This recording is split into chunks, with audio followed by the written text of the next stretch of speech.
एक इक्वेशन आहे, तुम्ही 8वी इयत्तेमध्ये शिकलेला आहात। आता ह्या इक्वेशन मध्ये 3 हा प्लस मध्ये इकडे इज इक्वल टू च्या इकडे गेल्यावर तो मायनस होतो, म्हणून आपण m is equal to 5 minus 3 is equal m is equal to 2 हे आपलं answer. 8 is equal to 22 3y इकडे घ्या, नंतर 22 इकडे घेऊया आणि हा प्लस आहे म्हणून आपण इकडे मायनस करूया। 22 minus 8 3y is equal to 22 मधून 8 गेल्यावर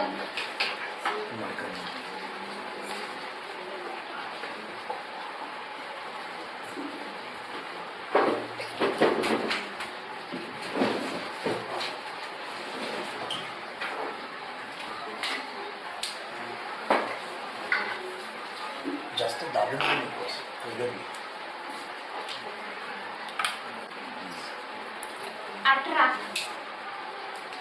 16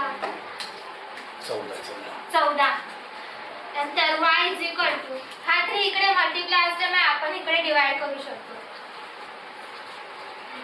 आता 3 ला 14 ने डिवाइड जात नाही म्हणून आपण y इज इक्वल टू 14/3 ही व्हॅल्यू अशीच ठेवणार। नंतर थर्ड इक्वेशन मध्ये आपण काय करू, ही 3 हा डिवाइड आहे इकडे जाऊन मल्टिप्लाय होणार, त्याच्यामुळे आपण y इज इक्वल टू 2/3 करू शकतो। y is equal to x is equal to 6 हे आन्सर येतं। हे आपण लिनियर इक्वेशन मधले आपण 8वी इयत्तेमध्ये शिकलेले गणित आहे। Equation in 2 variables. 2 व्हेरिएबल म्हणजे काय तर A to Z मध्ये जे व्हेरिएबल्स येतात म्हणजे A B C D A to Z मध्ये जे ABCD तले अल्फाबेटिकल ऑर्डर आहेत ते आपण व्हेरिएबल ह्याला म्हणतात। आणि 2 इक्वेशन इन 2 व्हेरिएबल म्हणजे x + y is equal to 2 variable सांगितले म्हणून आपण x + y is equal to 2 घेतले। आपण कुठलीही संख्या घेऊ शकतो, 2x - 3y is equal to 0 कुठलेही घेऊ शकतो, फक्त x + y 2 व्हेरिएबल पाहिजे आणि इज इक्वल टू च्या पुढे एक नंबर पाहिजे, ह्याला लिनियर इक्वेशन इन 2 व्हेरिएबल्स म्हणतात। आता समजा मी तुम्हाला सांगितलं x + y is equal to 0 आणि 2x + 3y + 0 is equal to 3। आता तुम्ही सांगा मला हे दोन इक्वेशन हे लिनियर इक्वेशन आहेत का? आहेत। हे बघा x + y is equal to 0 हे एक इक्वेशन असेल लिनियर। आता ह्या इक्वेशन मध्ये मी तुम्हाला एक नंबर दिलाय, हा नंबर इकडे प्लस मध्ये म्हटलं इकडे जाऊन आपण काय करणार मायनस करणार, म्हणजे 2x + 3y is equal to 3 - 0 2x + 3y is equal to 3 हे इक्वेशन लिनियर इक्वेशन आहे म्हणून आपण हे प्रूव्ह करू शकतो की हे इक्वेशन लिनियर इक्वेशन आहे।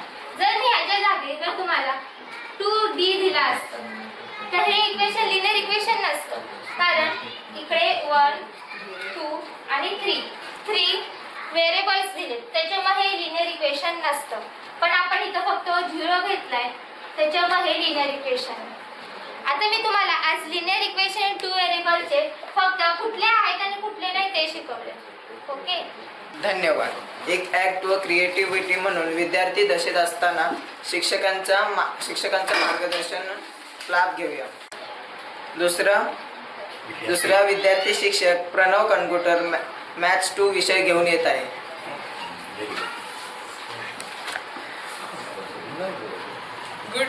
Good evening to all students. Today I am Master Pranav going to explain you the easiest chapter of geometry, that is trigonometry. So all of you, do you know what is mean by a ratio?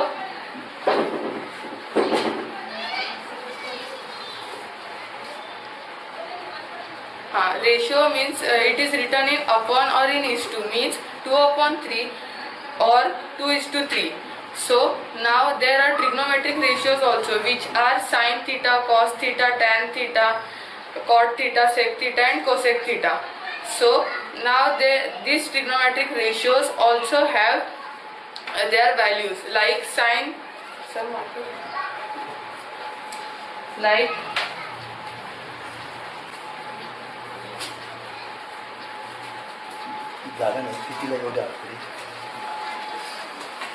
sin theta is equal to opposite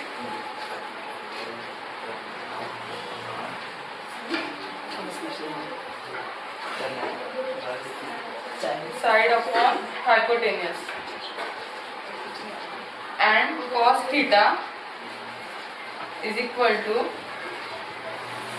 adjacent side upon hypotenuse. Tan theta is equal to opposite side upon adjacent side.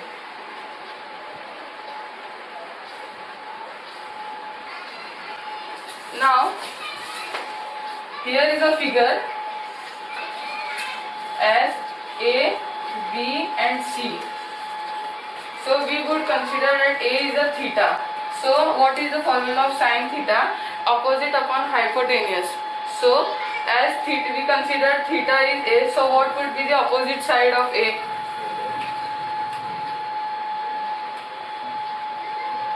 BC.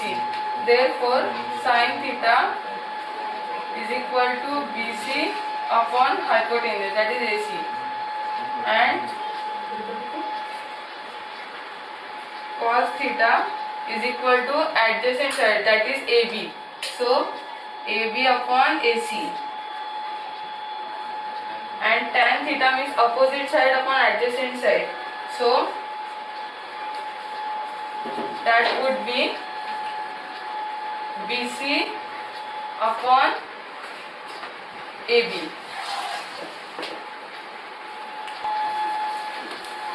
धन्यवाद. तिसरा विद्यार्थी येत आहे जसराज, शिकवायला science 2.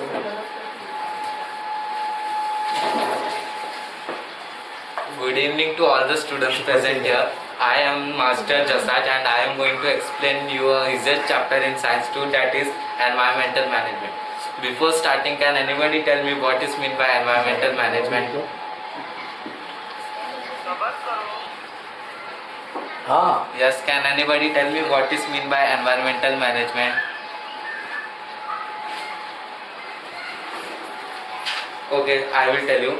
Environmental management means that how we can manage our environment by keeping it clean and etc. things. So we are going to discuss our first topic, that is weather and climate. Atmospheric conditions at a specific time at a particular place are referred to as weather. Atmospheric conditions depend on a variety of factors. Means atmospheric conditions occur in a specific time at referred place. Their condition depend on the variety of factors. So I am going to display a chart.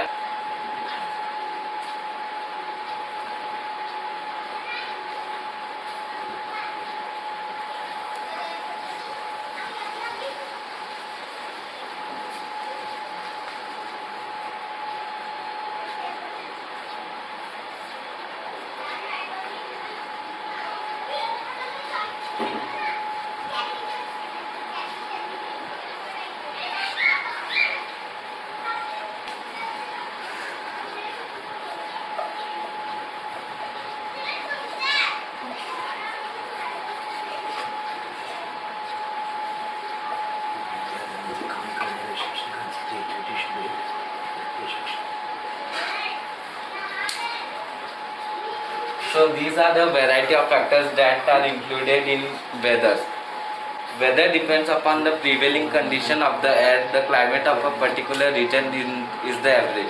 Weather depends upon the prevailing condition. Means there are some conditions that weather is depend on. The climate of a particular region is the average of daily readings of various weather related parameters. The climate in a particular region is dependent upon the weather related parameter. Means there are type of parameter on which climate is dependent. And that is recorded for several years. Hence, climate is a long-term predominant condition of the atmosphere, and hence climate is a long-term condition of atmosphere. विद्यादानाचे काम करणाऱ्या शिक्षकांसाठी ही छोटीशी भेट. आज प्रत्यक्ष शिकवणं कसं असतं हे आपण पाहिलं. सर्व शिक्षकांना हार्दिक शुभेच्छा. पहिलं म्हणजे मयुरी जाधव. मयुरी जाधव यांनी पुढे यावं.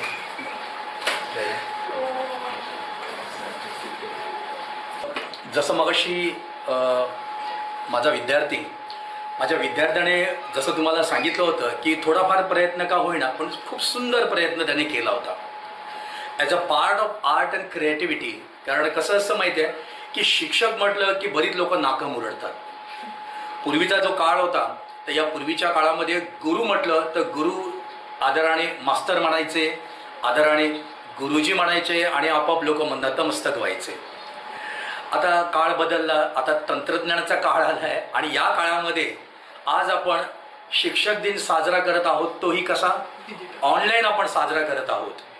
एक छोटासा प्रयत्न केला होता की सर्व शिक्षक जण जे आहेत तर या सर्व शिक्षकांना एक छोटीशी भेट म्हणून आम्ही काय केलं होतं की संजीवनी ग्रुप ट्युशनमधले काही विद्यार्थी होते, काही उत्साही विद्यार्थी होते, कदाचित की भविष्यामध्ये एक चांगले शिक्षक ते होऊ शकतात, चांगलं शिक्षक बनण्याचा त्यांचा मानस असेल तर त्या सर्वांना मी हार्दिक शुभेच्छा देतो की त्या सर्वांनी आमच्यासारख्या शिक्षकांचा मान ठेवून की या ठिकाणी हा छोटासा कार्यक्रम राबवल्याबद्दल. संजीवनी ग्रुप ट्युशनतर्फे त्या लोकांना एक मानाचं पत्र आम्ही त्यांना प्रदान करत आहोत.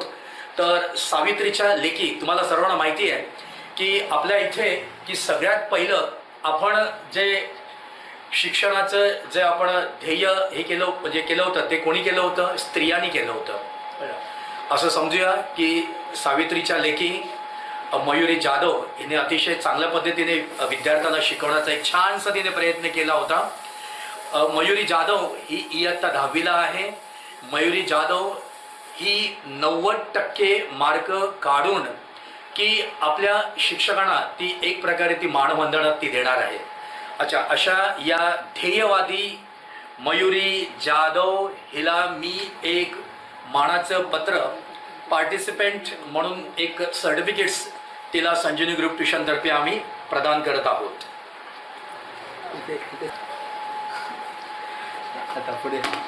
बरं, दुसरा शिक्षक प्रणव कणगुटकर हा इंग्लिश मीडियमचा विद्यार्थी आहे. याही विद्यार्थ्याने मागे एकदा एका कार्यक्रमामध्ये सांगितलं होतं की मला 90% मार्क मला मिळवायचे आहेत. त्याची ही इच्छाही पूर्ण होईल. कारण का तर संजीवनी ग्रुप ट्युशन की अशा होतकरी मुलांसाठी खूप प्रयत्न करते की जे विद्यार्थी प्रयत्न करतात तर त्यांना हे यश मिळणारच.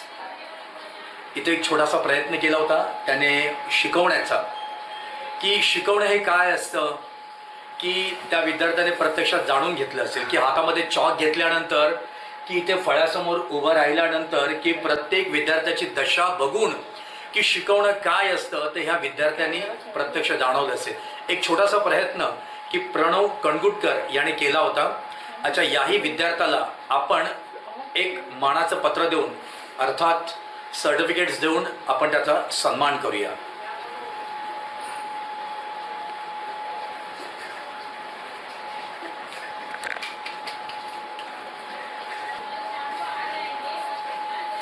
तिसरे आमचे विद्यार्थी शिक्षक होते जसराज. हाही 10वीचा विद्यार्थी आहे. याने विज्ञान हा विषय शिकवला. खूप छान पद्धतीने तो शिकवत होता.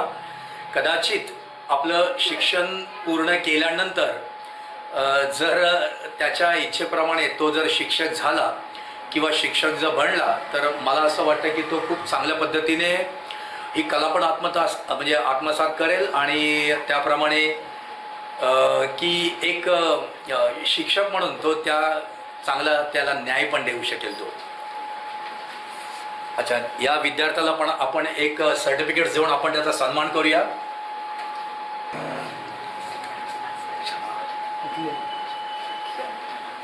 त्याच्यानंतर काय माहितीये बघा की कार्यक्रमाची सुरुवात करताना ना की कार्यक्रमामध्ये अँकरिंग हे सर्वात महत्त्वाचं असतं. कारण काय माहितीये की कोणत्याही कार्यक्रमाची दिशा ही त्या अँकरिंगवर अवलंबून असते. की मला वाटतं आपल्या जीवनामध्ये पहिल्यांदाच अशा प्रकारचं अँकरिंग करणारा इयत्ता 10वीचा विद्यार्थी सक्षम वाटवे याने हे छान पद्धतीने केलं होतं. न घाबरता केलं होतं. त्याची ही पहिली वेळ आहे. कदाचित त्याचं कॅमेरासमोर उभं राहण्याचं जे धाडस आहे तर याच्यावरून तो कदाचित एक चांगला अँकरिंग होऊ शकतो. एक चांगला काउन्सिलर होऊ शकतो, एक चांगला मदतनीस होऊ शकतो, एक चांगलं त्याला आपण पुढच्या वाटचालीसाठी आपण शुभेच्छा देऊन त्यालाही आपण एक मानचिन्ह, एक सर्टिफिकेट्स आपण त्याला संजीवनी ग्रुप ट्युशनतर्फे आपण त्याला प्रदान करूया. सक्षमला मी बोलवतो इथे.